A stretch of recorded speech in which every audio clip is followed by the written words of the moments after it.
What's up, Navigating Academia family? This is Dr. J. Phoenix Singh. It's a pleasure to have you here with me as always. Today we're going to be answering a very valued viewer's question.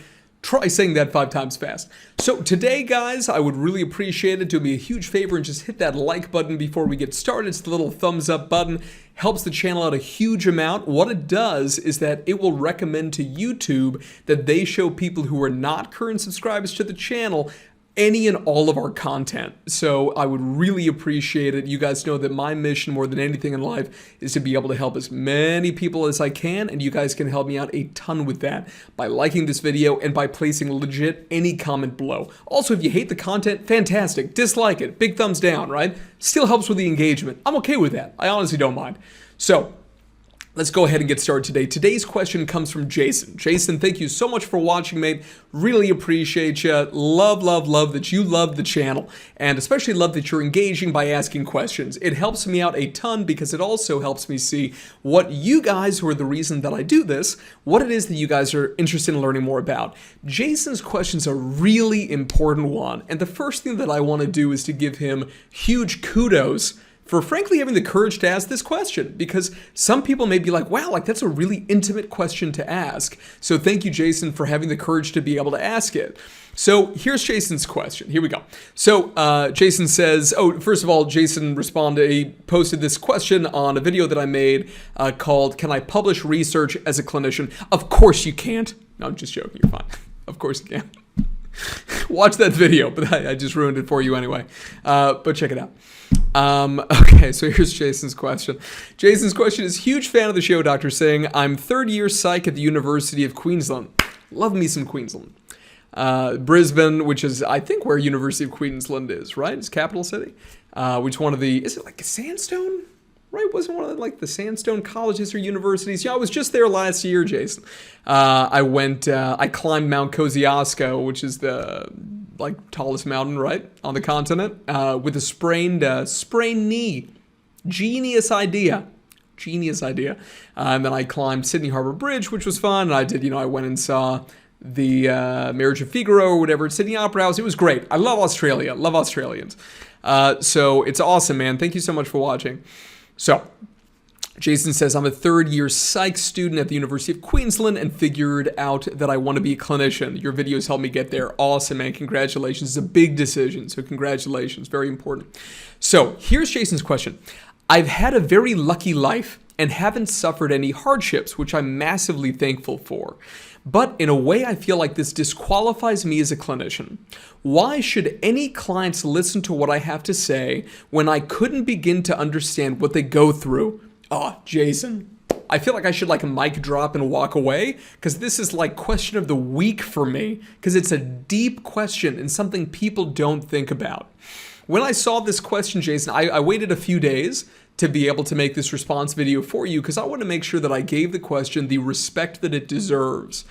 I come from a background which is kind of odd, because when we were growing up, we were sufficiently well-to-do. We weren't on food stamps or anything like this, but we weren't exactly, rolling in it as a family. And then all of a sudden, when I was early teens, my father got really, really lucky. He sold a company. He was a genius businessman, and we ended up moving to this part of the state that had a lot more wealth. And all of a sudden, I went from I was the lightest skinned kid in my class, to all of a sudden being the darkest skinned kid in the county, right? And it was really weird. I still remember the first time that I went and I had a play date, Jason, with somebody in the town that we moved to. And what happened was that the person whose home I went to, he had a laptop, and I didn't have a laptop. I didn't have a computer. I didn't have a computer until I went to college. And what happened was that he dropped it on this carpeted floor, and it was clearly fine. There was nothing wrong with it. And he dropped it, and he starts crying, and I was so freaked out. I'm like, what on earth is going on here? What has this kid got to cry about? And then he goes or whatever, and he tells his parents, he's like, I'll never forget. His father didn't even look up from the table, right? And he said, I dropped it. I'm sure it's broken. It must be broken. And the dad doesn't even say anything. He's too busy working in his office. He's like, go and tell your mother, and she should just buy you another one, whatever it is, right? And this was mind-blowing for me. And so it was a really big kind of wake-up call about differences in socioeconomic status and these things. Now, obviously, you can be in a very high SES environment and have a high SES background. SES is socioeconomic status, right? But at the same time, you can also be high SES and have a lot of history of trauma. I have many friends who I grew up with in those teen years whose parents very badly verbally and physically abused them, or had very severe substance abuse problems, or suicide and self-harm ideation. I mean, I'm just telling you right now, it's one of these things. It doesn't matter if you're rich or if you're poor. These things, mental health problems impact all of us, absolutely all of us, right? No one is immune. A lifetime prevalence of things like depression, way over 50% internationally. So in terms of lifetime prevalence, so it's just absolutely fascinating, and ironically higher which you wouldn't expect, right? Higher in westernized countries. So it just goes to show you, right, that this is something where everybody is vulnerable to experiencing mental health problems. It doesn't really matter kind of where we grow up and these sorts of things, right? But I completely understand, Jason. I was very blessed to have parents who were able to put me through college, right? And that is something that I don't take for granted at all. The sheer fact that in your answer, Jason, you said, I've had a very lucky life, haven't suffered any hardships, which I'm massively thankful for. That gratitude, Jason, is going to take you so far. It is important that you embrace that gratitude and that you also recognize that just because this was such a blessing in your life, right, that you had maybe stable parents who weren't divorced, who had good jobs, who never went through a bankruptcy or didn't have very significant mental health problems themselves. Just because you didn't have those things, it doesn't mean that you are an imposter of any kind or that the things that you have to contribute mean anything less, okay? So when you're a clinician, I'll tell you, Jason, when I was in your position in terms of being, I think you said third year undergrad, I'll tell you, Jason, I really thought that in terms of being, especially like a therapist, because you want to be a clinician, I thought that being a clinician essentially meant that you were kind of going to give other people advice on how to fix their problems. Like I thought that that's what it was. That's what a clinician was, because you see a lot of it in media, you see a lot of it in movies and TV shows and these things. You sit down, you're almost supposed to be this wise guru who's made it out the other end, and now you can show other people how to be able to make it through. And that's a very idyllic concept, right? In the overwhelming preponderance of therapeutic approaches, though, that's not really what you do, right? So there are certain approaches that are called directive-based approaches. So think about, if you know who Jay Haley is, if not, look him up. So last name Haley, Jay Haley, right? So he's a family systems guy. Brilliant clinician. And Jay Haley was very directive focused. And directive focus means like, I'm going to give you, you're my client, I'm going to give you directives, I need you to follow them. There's some clients who respond very well to that, especially as kind of a scaffold until the point that they're confident enough in themselves that they can begin really aggressively making, in a healthy aggression, right? Aggressively making positive strides on their own with their own thinking. So it's like a scaffold of a house. You can take it down and the house still stands. That's the idea. You're trying to help your client build the house that is their identity, their sense of self, you name it. So, but most forms of therapy are not really about kind of, giving other people guidance about like, hey, here's what you do to kind of fix your problem. Let me like give you, steps to take in these things. You guide people through. The way that I describe it is that the patient is like water, right? It's like a stream, and the stream is flowing. And the idea is that you, as the clinician, your job is literally to guide the stream. The energy and these sorts of things is being provided by the stream itself. You're not providing all this energy and power, and you're not saying, hey, you got to go over this bridge and then you got to do that. You're just directing it gently, right? To take the path of least resistance where? Towards mental health. Right? And that is your job as a clinician, right? Now, there's different typologies of clinicians I have found. I still remember being an undergrad, and there was like these typologies that jumped out to me, because there were the people who kind of fell into the field inadvertently, right? For some reason, maybe there was a life tragedy or something like this, right? I had a friend, for example, and in her family, she had a family member who had very significant psychiatric problems. And so because of that, she got very passionate about mental health. And this came out of nowhere, though. She never had interest in this. And changed your entire career trajectory, right? That happens. Then you have people like me, who I was like 12 years old and I wanted to be a psychologist, right? And I can tell you the story behind that sometime if you want. You can let me know in the comments below. That's what I always wanted to do, right? And then you've got people who their parents were therapists. And so for whatever reason, they really want to be a therapist. There was somebody who I went to undergrad with. Oh, Jason, oh my God. Every class I was in with her, she just acted like she was so holier than thou because her mother was she would say, your mother's a famous therapist. I've been in the game now almost 2 decades with these sorts of things, decade and a half. I've never heard of her mother one time, right, ever. But it's one of these things, kind of this very snooty, holier than thou type thing. But there is also a typology, which I would argue is a large typology of people who have undergone, as have we all in different ways, right, a sense of brokenness, a sense of trauma. Everybody has some kind of trauma. Like I was very badly bullied as a child, right? I was a very obese child. Not overweight, I was an obese child. And because of that, it was something where I got bullied quite a bit. And this was something that fascinated me because I was the same kid then as I am now as a man, and these things have sublimated in most ways. But it's one of these things where it took me a while to be able to kind of understand, why is this bullying taking place? And this is why one of my very first interests was antisocial behavior in children, because I was trying to figure out, like, why did people bully me, right? A lot of us in psychology are trying to figure out why things happen to us, in some cases trying to heal ourselves, which is very dangerous, by the way. Everybody should be in therapy anyway. 100% of people. 100%. No one is immune from that, right? It is healthy. It will promote positive outcomes, right? There's a saying down in Argentina. I was giving a talk a number of years ago there, and I love this saying, which in English translates to something like, on Monday, you go grocery shopping. On Tuesday, you go and see your analyst. So psychoanalysis is still big down there, right? Probably because of German influence, right? So, you go and see your analyst. So it's just totally normal for people to do that down there, which I think is great. But that's the thing, right? So you may be feeling that, Jason. When I read your question, that's what I thought about, is I thought about these typologies. I thought about the fact that maybe you're like me, and maybe there's other people that you've seen around who are undergrads. They're like, they've been through these horrific things.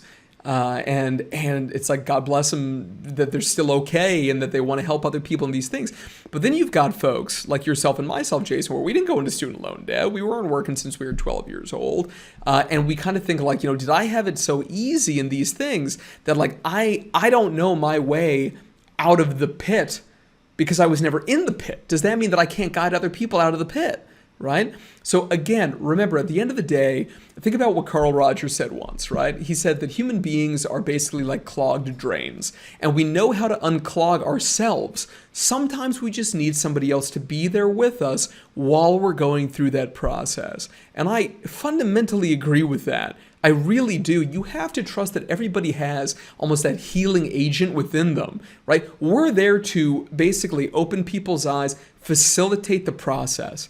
It's a process. We're not forcing anything. We can't do it. If you try it, you're going to fail like crazy.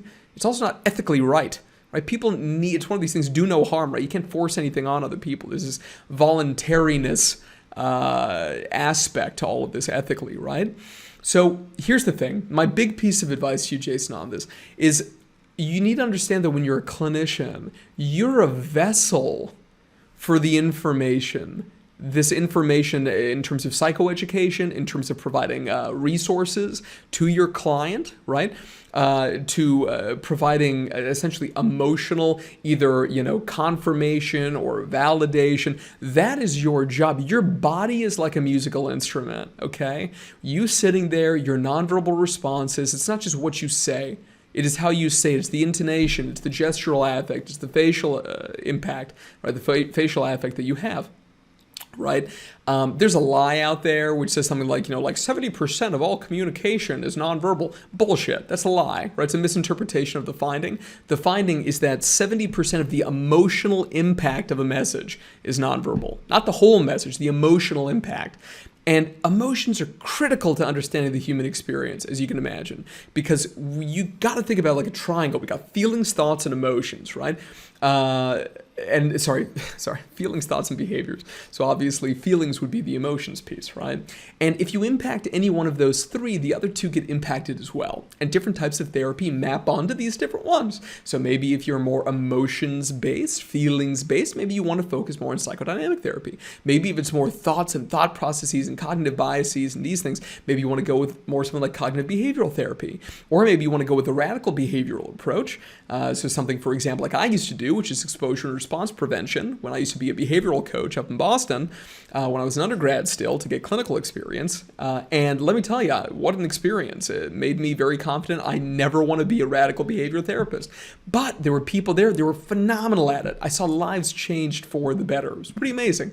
And for that, of course, you're focusing exclusively on behaviors, which are measurable, observable, so forth. You can record them. So that is the idea, right? But regardless, your role is not to be the person kind of making the changes in the other person. They're making the changes themselves, right? We are the vessel. That's what it is, right? And your job, Jason, as a vessel, is to be able to tune your instrument correctly and to keep it in tune. And the way you're going to do that is through not only making sure, you really train properly, right? Train with the right individuals, really take your education seriously, but accept that just getting the doctorate, passing, let's say that if you were in the US, you pass something called the EPPP, which is like the exam that you would take, right, to be able to, get your licensure, this kind of stuff. And then maybe you want to specialize in something in forensic psych and you become a diplomative forensic psychologist. You can explore all these things, but in terms of continuing education, for the love of God, read the research literature. And for the love of God, Jason, get good at statistics. It doesn't matter you want to be a clinician. I asked somebody this today, Jason. I was like, where do you think that this clinical practice stuff comes from? That it's evidence-based. Where's that come from? It comes from research, right? But the thing is, not all research is created equal. You need to be able to evaluate the methodological rigor of research on clinical practices. You have to be able to do it. You can't trust anyone else with this. I'm telling you, right? I would love to tell you, Jason, that you can trust me on everything. I would love to be able to tell you that. But it would be letting you off too easy. You're an intelligent person. You deserve the education to be able to do this for yourself in terms of, understanding stats, understanding statistical analytic techniques and different forms of methodology in terms of sampling and procedures and measures and methods, just all these sorts of things. You need to learn that yourself, right? You can't, just put it off on somebody who's publishing research articles and think that they know what they're talking about, because the overwhelming preponderance do not. They don't know what they're doing, but they can still get stuff published. I have seen it so many times in my own field. Horrible methodology and totally just, what are you doing? Statistical analysis, and this stuff gets published, right? People need to learn this stuff. It's very, very important, okay? So that's my recommendation on that. So just because you haven't been through anything that you perceive to be difficult, right, or to be a hardship in some way, doesn't mean that you haven't still had life experiences. I don't want you to always be thinking about, I have to wait for the other shoe to drop, proverbially speaking, before I can be an effective clinician. Because I'm telling you now, it's not the case. You need to get skill. Like, that's the most important thing. And this is going to take a lot of time, right? Time and effort and empathy and care and dedication. But I have every confidence that you can do it. So thank you guys so much for watching, especially Jason for his very insightful question. If you have this kind of a question, I would love to make you a response video. So please put it down in the comments below. But if you want one-on-one coaching from me as a professional mentor, please do feel free to book a session with me. My rates and all my info are down here. Shoot me an email. My email address is on there, and I will send you a one-page contract to be able to look at, and then we can get some sessions booked. Okay? Thank you guys so much. I appreciate you. Have a great day. I'll talk to you soon. Bye-bye.